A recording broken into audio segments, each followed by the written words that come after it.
কত হাজার হাজার। क्या हुआ? क्या कहा जाए? মহাকুম্ভ আমি নাইবা বললাম, ওটা এখন মৃত্যু কুম্ভ হয়ে গেছে। तो हम तो कहते हैं कि ऐसे मुख्यमंत्री को कुंभ पर्व रहते रहते इस्तीफा दे देना चाहिए। হিন্দু ধর্মটা কি এত ছোট?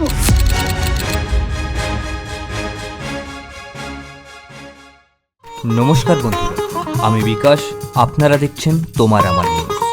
আমরা চলে এলাম আজকে আবার একটি নতুন ভিডিও নিয়ে।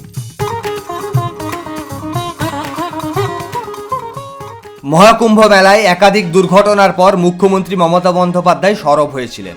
আজ নবান্ন থেকে সাংবাদিক বৈঠকে ফের একই প্রসঙ্গ তুললেন তিনি। মমতা বন্দ্যোপাধ্যায়ের স্পষ্ট অভিযোগ, পর্যাপ্ত পরিকল্পনার অভাবেই দুর্ঘটনা ঘটেছে মহাকুম্ভে। তিনি বলেন, আমি কুম্ভ স্নান নিয়ে কিছু বলিনি, আমার সেটা নিয়ে সম্মান আছে, কিন্তু মহাকুম্ভে পরপর দুর্ঘটনা হচ্ছে।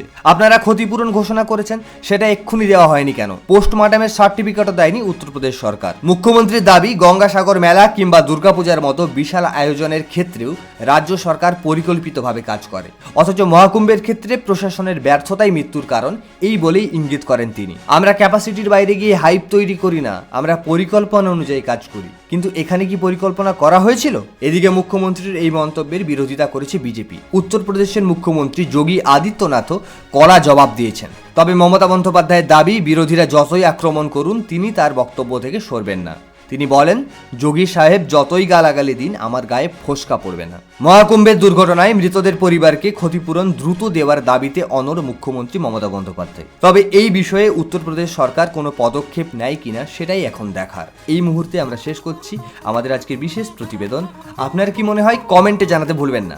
আমরা আগামীকাল আসছি আবার একটি নতুন ভিডিও নিয়ে।